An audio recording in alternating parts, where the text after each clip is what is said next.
years, but I will tell you, I have never seen optimism like we have right now. So it's a very exciting time.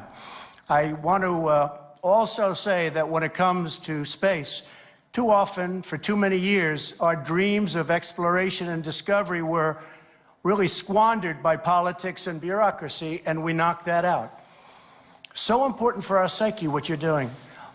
It's going to be important monetarily and militarily, but so important for right up here, the psyche. We don't want China and Russia and other countries leading us. We've always led.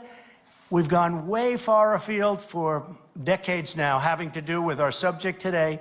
We're going to be the leader by far. We're behind you 1,000%.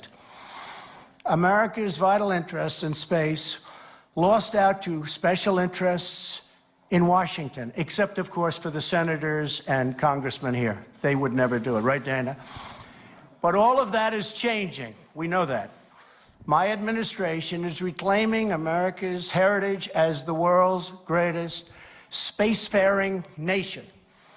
The essence of the American character is to explore new horizons and to tame new frontiers.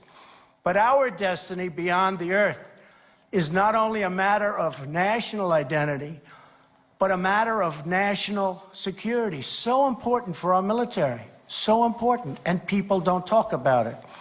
When it comes to defending America, it is not enough to merely have an American presence in space. We must have American dominance in space. So important. Very importantly, I'm hereby directing the Department of Defense and Pentagon to immediately begin the process necessary to establish a Space Force as the 6th branch of the armed forces. That's a big statement. We are going to have the Air Force and we are going to have the Space Force, separate but equal. It is going to be something so important. General Dunford, if you would carry that assignment out, I would be very greatly honored also. Where's General Dunford? General? Got it? Let's go get it, General.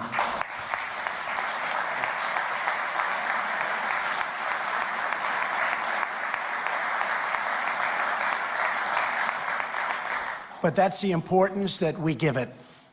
We're going to have the Space Force. 1 year ago, I revived the National Space Council and put exactly the right man in charge, and that's our friend, Mike Pence. Feels very strongly about this. And in December, I signed a historic directive that will return Americans to the moon for the first time since 1972, if you can believe that.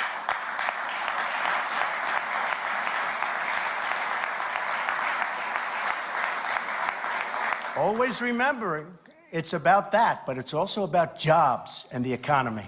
This is a great thing we're doing.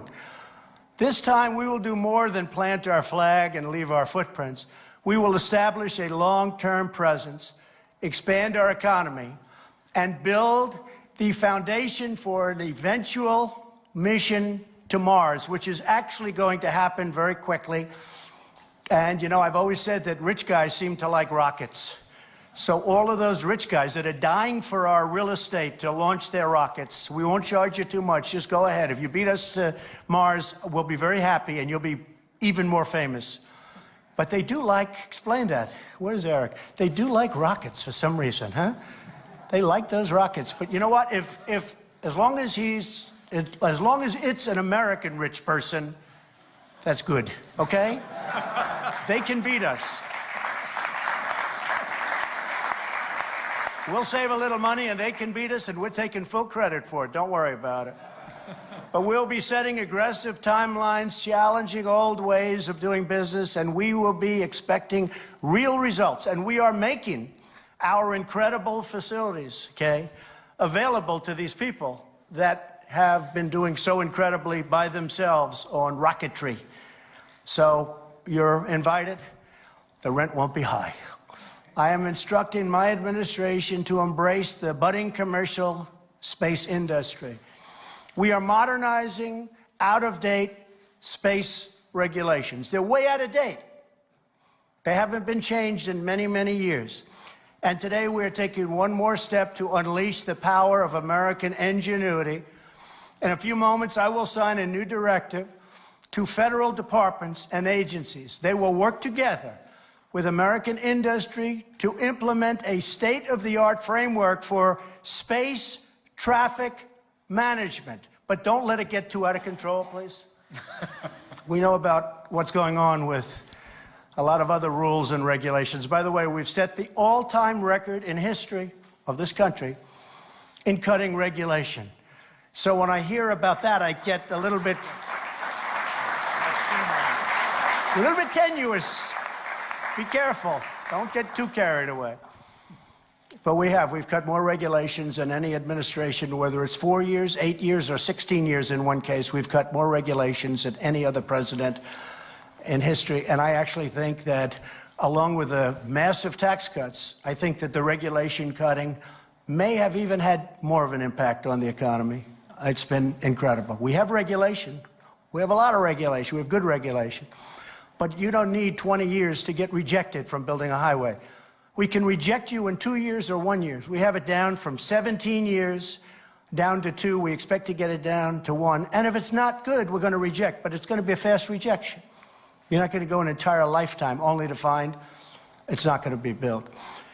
2 previous administrations tried and failed to develop a system to deal with congested conditions in orbit. We are finally going to get it done. It's going to happen fast. 1 year from now, our nation will mark an important milestone in human history. Half a century since Americans first stepped off the Eagle and onto the moon. That was a big day, right? In that magnificent moment, the American astronaut embodied the incredible spirit of America, the confidence of a cowboy, the skill of a fighter pilot, the ambition of a scientist, and the courage of a true, brilliant, tough warrior. They bounded fearlessly into the unknown to be there first. They did the impossible because they knew that together there is absolutely nothing Americans can't do. When we get together, there's nobody even close. Now we are ready to begin the next great chapter of American space exploration. This is a very important day. This is a very important gathering. A new generation of young people seeks to challenge, really challenge hard, to get their talent and their skill to work. And now we're giving them a forum and a platform from which they can put that genius to work. Legions of welders and metalworkers, scientists and engineers stand ready to build a powerful new rocket and gleaming new spaceships, and that goes with all of the other things that we're building in our country. Our nation of pioneers still yearns to conquer the unknown, because we are Americans and the future belongs totally to us. Once more, we will launch intrepid souls blazing through the sky and soaring into the heavens. Once more, we will summon the American spirit to tame the next great American frontier. And once more, we will proudly lead humanity. And that's what it is. It's humanity beyond the earth and into those forbidden skies, but they will not be forbidden for long. You're very important people. You have a great contribution. What you're doing has been incredible, but it will be even more incredible, far more incredible, because we are giving you a platform the likes of which nobody has ever been given before. I am a big believer. You will go out there and you will take that frontier, which is largely unknown by man or woman, and you will learn everything there is to know about it. And what you're doing is so important. Remember, economically, militarily, scientifically, in every way, there's no place like space. Good luck. General Dunford and the Joint Chiefs, I want to wish you a lot of luck with Space Force, but that shows how important it is. Congratulations on your tremendous success, but you're going to have far more success right now. Thank you very much. Thank you. Thank you. Thank you, Mark.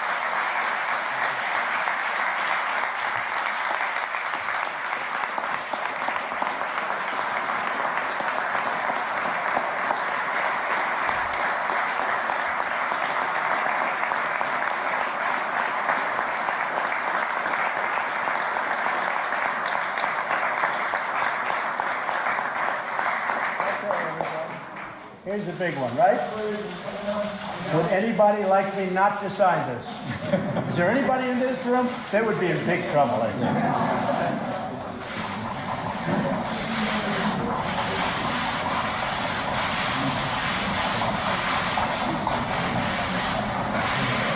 Thank you.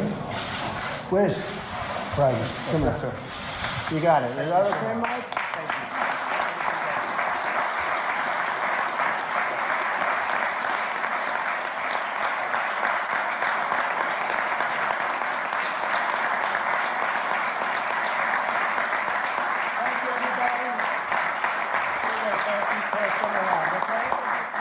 Thank you very much, everybody. Congratulations. Great day.